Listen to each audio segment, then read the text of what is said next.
न जाने विशाल गुप्ता किसका कत्ल करवाना चाहता था और उसकी नजर इंतखाब मुझ पर क्यों पड़ी थी।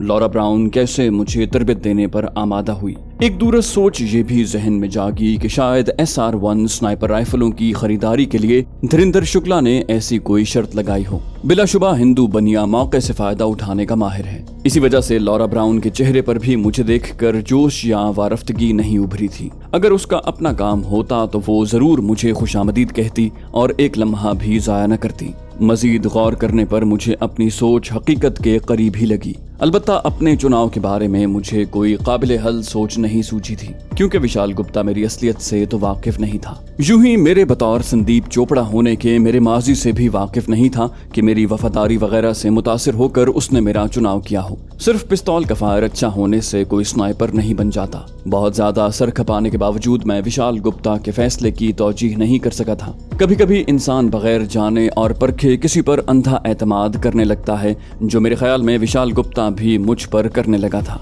इसके अलावा मेरे इंतखाब की कोई वजह नहीं हो सकती थी। मुंबई जैसे शहर में किराए का कातिल ढूंढना दरिया के किनारे बैठकर पानी की बाल्टी भरने की फिक्र करने जैसा था। फिर मुझे ख्याल आया कि सिर्फ कातिल नहीं ढूंढना था, उन्हें एक स्नाइपर चाहिए था। और फिर किराए के कातिल काबिल भरोसा नहीं होते, जबकि मुझ पर विशाल एतमाद कर सकता था और मेरी तरबियत को लॉरा ब्राउन मयस्सर थी, तो उन्होंने मौके से फायदा उठाना मुनासिब समझा। अगर मैं अच्छा साबित होता तो आइंदा भी उनके काम आ सकता था। फी जमाना टारगेट किलिंग का चलन है और मखसूस अफराद को निशाना बनाने को सबसे बेहतरीन जरिया स्नाइपिंग ही है। शाम तक मैं इन्हीं ख्यालों में उलझा रहा। दिन का खाना मैंने कमरे ही में मंगवा कर खा लिया था। मेरा इरादा तो शाम को भी कमरे से निकलने का नहीं था और मुलाजिम को खाना कमरे में लाने का कह दिया था, मगर अंधेरा छाने के थोड़ी देर बाद बुलावा आ गया था। विशाल गुप्ता को वहां पाकर मुझे हैरत नहीं हुई थी, अलबत्ता उसके न आने पर कुरेद जरूर होती। लॉरा ब्राउन के आगे पीछे फिरने वाले का वहां न आना हैरान कुन ही होता कि विशाल की हैसियत मेजबान की थी। मुझे देखते ही विशाल मुतबस्सम हुआ। तुमने कैप्टन को अपना तारुफ नहीं करवाया? उसके इशारे पर नशिस्त संभालते हुए मैंने मुअद्दबाना लहजे में कहा, मैं बस आपका मुंतजिर था। उसने खफगी जाहिर की, तुम्हें सब कुछ बता तो दिया था। मैंने कहा, बॉस मैं अंग्रेजी समझने की हद तक ही जानता हूँ, बोलने में दुश्वारी महसूस होती है और मैडम को हिंदी नहीं आती, तो आपके बगैर कैसे काम चलता। हम हिंदी में ही बात कर रहे थे।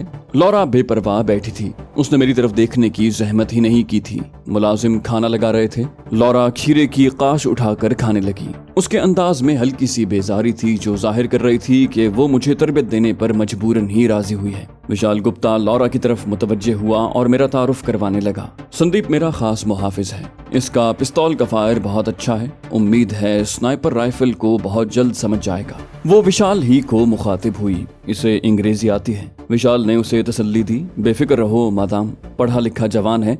भगवान की कृपा से हमारा नौजवान हिंदी से ज्यादा अंग्रेजी समझता है। वो बेजारी से बोली, मैं एक हफ्ते से ज्यादा वक्त नहीं दे पाऊंगी। काम मुकम्मल करने की जिम्मेदारी तुम्हारे अपने आदमी की होगी। इसकी नालायकी को मेरे हिसाब में मत डालना। विशाल बोला, मेरा काम एक बासलाहियत जवान मुहैया करना था। बाकी आपके और शुक्ला साहब के माबैन जो मुआहिदा हुआ है उससे मैं ला इल्म हूँ। लॉरा तंजिया लहजे में बोली, मिस्टर शुक्ला मौके का फायदा उठाने के माहिर हैं। विशाल फीके अंदाज में बोला, इस बारे में कोई तबसरा नहीं कर सकता, अलबत्ता WAS कंपनी के बड़े शुक्ला साहब के हम ख्याल हैं। लॉरा ने इंकिशाफ किया, मैं खुद वॉज कंपनी के डायरेक्टर बोर्ड का हिस्सा हूँ, बल्कि 50% शेयर्स की मालिक हूँ। फोन पर शुक्ला साहब ने किसी परेशानी का जिक्र नहीं किया था। यहाँ शूटिंग क्लब की इंतजामिया के मजबूर करने पर जब मैंने हिमाकत का इर्तिकाब करते हुए स्नाइपिंग का मुजाहिरा किया तो उसे अपनी राह की रुकावट दूर करने की सूझी, मगर एक मुआहिदे के हुसूल के लिए मैं कातिल तो नहीं बन सकती। विशाल मुसमुसे लहजे में बोला, शुक्ला साहब के किसी फेल की सजा मुझे तो न दें। लॉरा खिलखिलाकर हंसी, तुम्हें तो कुछ नहीं कहा। विशाल मानी खेज लहजे में बोला, यही तो दुख है कि हमें आपने तवज्जो के काबिल नहीं समझा। लॉरा बेबाकी से बोली, लगता है तुम मिस्टर शुक्ला से भी बड़ा मुतालिबा पूरा करवाने की फिक्र में हो। विशाल ने लजाजत से कहा, गरीब मुतालिबा नहीं दरखास्त किया करते हैं। वो बेबाकी से बोली, पहले से काफी उम्रा के मुतालबे और 20 गरीबों की दरखास्तें मौसूल हो चुकी हैं, जिनमें सर फहरिस्त मिस्टर शुक्ला हैं। बाकियों की तरह तुम भी माजरत कबूल कर लो। विशाल गुप्ता ने दावत की आड़ में खिफ़त छुपाते हुए कहा, तो शुरू करें। लौरा इत्मीनान से लवाजमात से भरी मेज की तरफ मुतवज्जे हो गई। आज़ाद ख्याल माशरे से ताल्लुक रखने का मतलब हरगिज ये नहीं था कि वो फाहिशा थी और जिसकी मर्जी होती हाथ बढ़ाकर दबोच लेता। यूरोपियन औरत जिस्म दिखाने में फराख दिल से ही जिस्मानी ताल्लुकात के मामले में अपनी पसंद के ताबे होती है। यही वजह थी कि उसने धीरेन्द्र शुक्ला और विशाल गुप्ता को खूबसूरती से हरी झंडी दिखा दी। खाने के बाद उसने थकन का बहाना करते हुए विशाल गुप्ता से माजरत की और मुझे सुबह 6 बजे तैयार होने की हिदायत देकर मटकते हुए अपने कमरे की तरफ बढ़ गई। विशाल गुप्ता ख्वाबगाह में गुम होने तक उसके जीन्स में मस्तूर जिस्म को हसरत भरी नजरों से देखता रहा। दरवाजे के बंद होने की खटक सुनकर वो मेरी तरफ मुतवज्जे हुआ और फीकी मुस्कुराहट से बोला, तुम्हारे पल्ले कुछ पड़ा? मैं मासूमियत से बोला, कुछ ज्यादा नहीं, बस इतना कि मैडम ने शुक्ला साहब को भी घास नहीं डाली। मज़ाहिया अंदाज में कहते हुए उसने मुंह बनाया, और मुझे तो खेत में खुला चरने की छूट दे दी है ना। मैंने कहा, छोड़ें बॉस, इससे कई गुना खूबसूरत लड़कियां अपने देश में धक्के खाती फिरती हैं। वो बोला, तुम्हें बेवकूफ कहने के अलावा क्या तबसरा कर सकता हूँ। पागल दिल आने की वजह खूबसूरती नहीं, पसंदीदगी होती है। मैंने मज़ाहिया अंदाज में तरगीब दी, आसान हल यही है बॉस कि आप खुद निशानेबाजी सीखना शुरू कर दें, कम से कम हफ्ते भर का कुर्ब तो मिल जाएगा। वो बोला, क्या फायदा राल टपकाने का, खामखा अपना ही खून जलाता रहूंगा। मायूसी जाहिर करते हुए वो उठ गया। तुम पूरी कोशिश और मेहनत से सीखो, ये फन तुम्हें आइंदा भी काम देगा। हमेशा अपना मकसद मुकद्दम रखने वाले फायदे में रहते हैं। शेर अगर हिरन की फिक्र करने लगे तो भूखा मरेगा।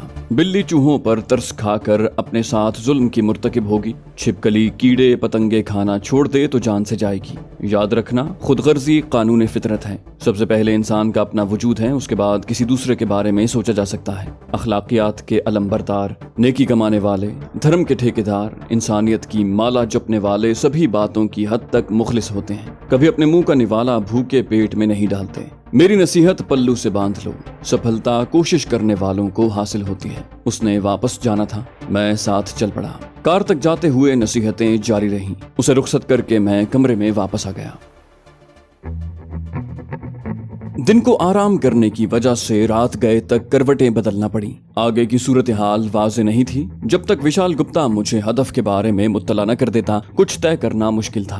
गोया सोचने के लिए कोई खास मौजू नहीं था और मुझे दिलपसंद मशगले की छूट थी। अपनी पलवशे को याद करके जहां मेरे होंठों पर तबस्सुम आया, वहीं उसका नाराजी भरा रवैया भी दिल को उदास कर गया। अजीब मोड़ पर आकर उसे खफगी सूझी थी। बिला शक शुबा मेरा कसूर था, गलती थी, हिमाकत थी, लेकिन उसका इतना शदीद रद्द अमल जाहिर करना जज्बाती फैसला था। मुझे सफाई का मौका देना चाहिए था। न मैं गलत इरादे या नीयत से गुलगारे के पास गया था और न ही उसका कोई ऐसा इरादा था। इंसान जिससे मोहब्बत करता है उसके दिल में अपनी अहमियत और कदर कीमत देखने का मुतमन्नी होता है। गुलगारे बेचारी भी इसी तमन्ना से मगलूब होकर मुझ पर हक जताने लगी। उसके रवैये को शरई लिहाज से जायज कहा जा सकता था, न इखलाकी लिहाज से दुरुस्त समझा जा सकता था, और न ही हमारी तहजीब व सकाफत इसकी इजाजत देने पर तैयार थी। यूं ही मुझसे भी जल्दबाजी में सही फैसला नहीं हो पाया था। रात गए एक नामहरम लड़की के साथ कमरे में बंद होना बगैर किसी शक व शुबे और तरद्दुद के खुली बेहयाई और बेशर्मी थी।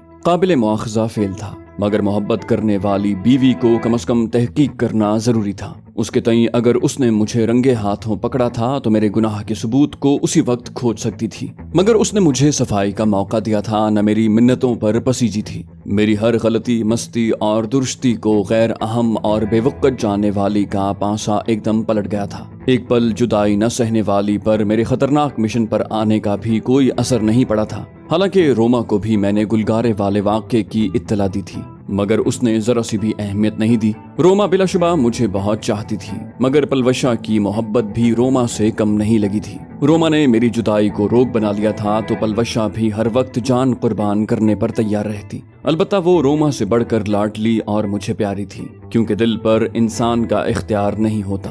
काफी देर यूं ही पलवशे के रवैये को सोचता रहा, यहाँ तक कि नींद ने इन सोचों से छुटकारा दिला दिया। देर तक जागने की वजह से सुबह जल्दी आंख नहीं खुली थी। सूरज तुलू हो चुका था।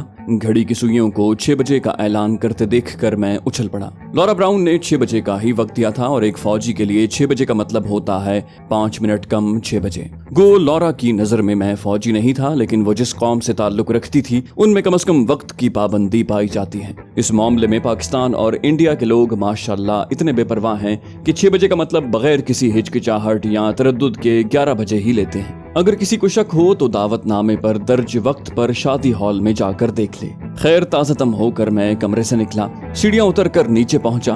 मुलाजिम से इस्तफसार करने पर पता चला कि मैडम स्विमिंग पूल में तैराकी फरमा रही हैं। मैं उसी तरफ बढ़ गया। वो उस वक्त बाहर निकल रही थी। तैराकी का लिबास यूं भी कोई देखे ये क्या है तो नजर साफ आए कि अमली तफसीर होता है, और उसने पहना भी 2 पीस लिबास था, यानी एक धज्जी बालाई और दूसरी जेरी बदन पर लपेटी थी। गालिब ने कहा था, हैफ उस चारागर कपड़े की किस्मत गालिब, जिसकी किस्मत में हो आशिक का गिरेबां होना। मगर यहाँ तो मुकम्मल लिबास ही एक गिराह बन रहा था, और ये आशिक का गिरेबां नहीं, महबूब का सामान ढांपने को था। बिला शक व शुबा वो चीथड़े अपनी जिम्मेदारी निभाने में उतने ही नाकाम लग रहे थे जितना हुकूमत महंगाई पर काबू पाने की कोशिश में नाकाम हो चुकी है, क्योंकि 1 किलोग्राम के पैकिंग मटेरियल में जब 1 मन पैक किया जाए तो ऐसा ही लगेगा। मुझ पर तवज्जो दिए बगैर वो पीठ मोड़े कुर्सियों की तरफ बढ़ी जहां उसका लिबास और तौलिया वगैरह पड़ा था। गोरे बदन पर पानी के कतरे यूं लग रहे थे जैसे सफेद गुलाब पर शबनम। तजुर्बा था कि सूरज को बराह रास्त देखने वाले की आंखें चुंधिया जाती हैं। मुझ पर उस वक्त सूरज के अलावा भी आंखें चुंधिया जाने की वजूहात का इंकिशाफ हुआ। खुद को कोसते हुए मैंने तालाब की जानिब रुख मोड़ा और शफाफ पानी को घूरने लगा। तालाब की लंबाई 100 फुट के बकदर थी और चौड़ाई 30 फुट। तैराकी निहायत उम्दा और बेहतरीन वर्जिश है और आर्मी में जवानों को तैरने की बाकायदा तरबियत दी जाती है। बोलने में पहल उसने की थी, देर क्यों की? उसका लहजा काफी बरहम था। अब ये गुस्सा मेरे देर से आने पर हो रहा था या रुख मोड़कर हुस्न की खातिर खां पजीराई न करने पर, यह मेरी समझ से बालातर था। मैं उसकी तरफ मुड़े बगैर बोला, रात गए तक जागता रहा, सुबह आंख देर से खुली। वो बोली, मुखातिब की तरफ देखे बगैर गुफ्तगू करना बदतहजीबी और गैर इखलाकी हरकत है। तुम मेरे कमानदार नहीं हो, अपना बूथा मेरी तरफ मोड़ो। अब के लहजे में गुस्से का अंसर मजीद बढ़ गया था। इंसान की निगाह 180 डिग्री का फील्ड ऑफ व्यू रखती है। उधर देखे बगैर मुझे महसूस हुआ कि उसने तौलिया लपेट लिया है। आपको घूरना गैर इखलाकी और बदतहजीबाना हरकत लग रही थी। वो तंज़ी अंदाज में बोली, घूरने का किसने कहा है? वो बोली, अगर आइंदा वक्त पर न पहुंचे तो नतीजे के जिम्मेदार तुम खुद होगे। मुझे धमकाकर उसने रुख मोड़ा और पतलून पहनने लगी। मैंने कहा, माजरत खा हूँ मैडम। मैंने माफी मांगने में ही आफियत समझी कि वहाँ मेरी हैसियत विशाल गुप्ता के मुलाजिम की थी और किसी मुलाजिम की गोरी मालिकन से बहसो तकरार काबिले गिरफ्त हो सकती थी।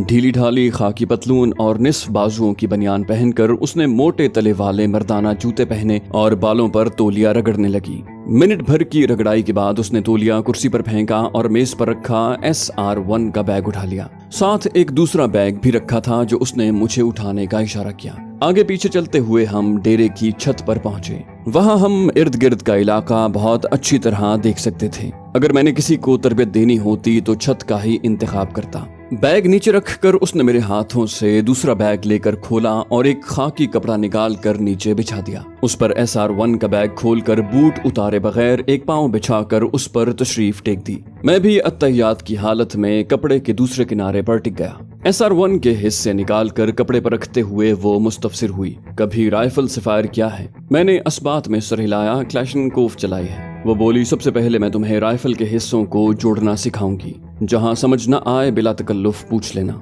संजीदा अंदाज में कहते हुए वो आसान और काबिल फहम अंदाज में SR1 को जोड़ने का तरीका सिखाने लगी। एक स्नाइपर के लिए किसी भी नई स्नाइपर राइफल का खोलना जोड़ना ऐसे ही होता है जैसे लोगों का नए जूते के तस्मे बांधना। लेकिन खुद को अनजान जाहिर करके मैं दिलचस्पी से सीखने लगा। मैंने महसूस किया कि सिखाते वक्त लॉरा ब्राउन के लहजे में दुरुस्ती बरहमी की बजाय मुलायमत और नरमी झलकने लगी। अंदाज में नखवत और बेनियाजी की बजाय एक मौल्लिम का तदब्बुर और तफक्कुर दर आया। मुझे तफसील बताते हुए उसने राइफल को मुकम्मल बंद करके खोला और मुझे जोड़ने की दावत दी। राइफल को जोड़ने में कोई अलजबरा या साइंस तो थी नहीं कि मुझे अदाकारी करने की जरूरत पेश आती। मैंने आसानी से राइफल को जोड़ दिया। उसकी आंखों में इत्मीनान झलका। शाबाश कहकर उसने मुझे मैगजीन में गोलियां भरना सिखाई और फिर टेलीस्कोप साइट के बारे में बताने लगी। उस पर रेंज उसी तरह ही लगती थी जैसे रेंज मास्टर की साइट लियोपोल्ड या किसी दूसरी जदीद टेलीस्कोप साइट पर लगती है। टेलीस्कोप साइटों में हर 100 मीटर की रेंज के बाद स्नाइपर को एलिवेशन ड्रम घुमाकर क्लिक लगाने पड़ते हैं। क्लिकों की बढ़ोतरी में कोई तरतीब नहीं होती। जैसे लियोपोल्ड साइट पर 200 मीटर के लिए 6 क्लिक लगते हैं, 300 मीटर के लिए 12 और 400 मीटर के लिए 21। लौरा को हर फासले के क्लिक ज़बानी याद थे। वो इत्मीनान से मेरे सामने दोहराती गई। मैं साथ साथ ज़हन नशीन करता गया कि ज्यादातर क्लिक लियोपोल्ड साइट के ही मुमासिल थे। ये और बात कि क्लिक अगर लियोपोल्ड साइट से बिल्कुल भी मुख्तलिफ होते तब भी मैं उसके एक बार बताने पर याद कर लेता, और इसमें मेरी यादाश्त से ज्यादा शौक और तजुर्बे की वजह होती। वो बोली वापसी पर मुझसे क्लिक्स की तरतीब का टेबल ले जाना। 2 दिन के अंदर तुम्हें सारी तरतीब याद होनी चाहिए कि मतलूबा फासले पर कितने क्लिक लगाए जाएंगे। मैंने मुअद्दबाना अंदाज में सर हिला दिया, जी मैडम। वो मुझे शिस्त लेने का तरीका बताने लगी। धूप तेज हुई तो उसने तरबियत खत्म करने का ऐलान किया। मैं राइफल को खोलकर बैग में मुंतकिल करने लगा। उसने SR-1 मुझे अपने कमरे में रखने का कहकर खुश कर दिया था। दोपहर को हमने फिर मश्क की। उसने मुझे विंड मीटर से हवा की रफ्तार नापने और डिफ्लेक्शन नॉब का इस्तेमाल सिखाया। रात का खाना हमने इकट्ठे बैठकर खाया। उसने हस्बे मामूल संदीप नाम की मिट्टी पलीद करते हुए उलझन जाहिर की। बोली, डीप? मुझे लगता है हम पहले भी कहीं मिल चुके हैं। मैंने अस्पात में सर हिलाया। जी मैडम, शूटिंग क्लब में आपको रुखसत करते वक्त विशाल साहब की हिदायत पर मैंने कार का दरवाजा खोला था। उसके चेहरे पर तबस्सुम नमूदार हुआ। अहमक हो या बनने की कोशिश कर रहे हो? मैंने तजाहुल आरिफाना से काम लिया। क्यों मैडम? वरना मेरे दिल की धड़कन बढ़ गई थी। वो स्नाइपर थी और एक स्नाइपर की यादाश्त आम लोगों से ज्यादा होती है। गो हमारी बातचीत वायरलेस सेट पर होती रही थी और वायरलेस पर आवाज असल लहजे से थोड़ी मुख्तलिफ होती है, लेकिन ये तब्दीली इतनी ज्यादा नहीं होती। कोई भी बारीक बीन अंदाजा लगा सकता है। जैसे दहशतगर्दों के कमांडर रोशन ने मेरी आवाज वायरलेस सेट पर सुनी थी और आमने सामने आते ही उसे मुझ पर शक हो गया था। लौरा के साथ मैं काफी गपशप कर चुका था और बैद नहीं था कि वो मेरी असलियत तक पहुंच जाती। सिर्फ इलाका और मेरी हालिया शनाख्त ऐसी थी कि उसका दिमाग SS की तरफ नहीं जा रहा था, वरना अफगानिस्तान में आमना सामना होने पर उसे दिमाग पर ज्यादा जोर न देना पड़ता। वजाहत देने की बजाय उसने मौजू तब्दील करना जरूरी समझा, कोई ऐसी चीज जिसके समझने में दिक्कत पेश आ रही हो। मैंने नफी में सर हिला दिया। खतरा टलते देखकर मैंने सुकून का सांस भरा। गो ये सुकून आर्जी था। किसी भी वक्त उसे मेरी आवाज और अंदाज पर SS का गुमान गुजर सकता था। अलबत्ता एक बात मेरे हक में जाती थी। अब तक मैंने बहुत मुख्तसर बातचीत की थी और ज्यादातर उसकी सुनता रहा था। आगे इस गुफ्तगू को मजीद मुख्तसर करके मैं इस खतरे का तदारुक कर सकता था। वो हिदायत देकर उठ गई। सुबह देर नहीं होनी चाहिए। मैं चहलकदमी को बाहर निकल गया। अगली सुबह मैं 5 बजे से पहले तैयार होकर सब्जाजार की तरफ निकल गया। थोड़ी भाग दौड़ करके मैंने उठक बैठक की, डंड पेले, चंद और मशकें की, क्योंकि जिस्म को तंदुरुस्त और तवाना और काबिल अमल रखने को वर्जिश निहायत जरूरी और अहम है। 6 बजे से पहले मैं राइफल और स्नाइपिंग के सामान समेत छत पर पहुंच गया। वो तैराकी में मशगूल थी और उसका गुज़श्ता कल का लिबास ऐसा नहीं था कि मुझे वहां जाने की जुर्रत होती। थोड़ी देर बाद वो भी हल्के गीले सुनहरी बाल लहराते हुए पहुंच गई। मुझे SR-1 के साथ मशगूल देखकर उसने इत्मीनान का इजहार किया। तरबियत शुरू हो गई। इस दौरान मैंने काफी अनाड़ीपन का मुजाहिरा किया, क्योंकि कल उसने जिस उलझन का इजहार किया था मुझे मोहतात होना पड़ा था। 5 दिनों तक तरबियत के साथ वो मुझे ड्राई रिहर्सल करवाती रही। ड्राई रिहर्सल यानी बगैर गोली चलाए फायर की मश्क। मैंने अपने उस्ताद से भी यही सुना था कि एक निशानेबाज के लिए ड्राई रिहर्सल बहुत जरूरी और अहम होती है, और ड्राई रिहर्सल पुराने स्नाइपर के लिए भी उतनी ही मुफीद होती है जितने नए स्नाइपर्स के लिए। वहां चूंकि फायरिंग रेंज नहीं थी, इसलिए छठे दिन विशाल गुप्ता को कहकर हम फायर करने के लिए शूटिंग क्लब पहुंच गए। काफी अरसे से मेरे कंधे ने स्नाइपर राइफल के झटके का खुशगवार और दोस्ताना लम्स महसूस नहीं किया था। पहले ही दिन मैंने 300, 500 और फिर 1000 मीटर पर फायर करके लौरा को इत्मीनान दिला दिया। मजीद 2 दिन की मश्क के बाद मैं 1500 मीटर पर भी हदफ को निशाना बनाने लगा। अलबत्ता इस दौरान मैं जानबूझकर हदफ के दरमियान में या खास बिंदी पर गोली नहीं मारता था, वरना लौरा को शक हो सकता था। मेरा उस निशानेबाजी पर भी वो 2-3 बार एतराफ कर चुकी थी कि मेरा फायर कुदरती तौर पर अच्छा था। उसके तई ऐसा होना नामुमकिन या ताज्जुब अंगेज नहीं था। बिलाशुबा अच्छी निशानेबाजी की सलाहियत कसबी यानी कोशिश से हासिल करता होने की बजाय वहबी यानी कुदरत की तरफ से अता करता होती है।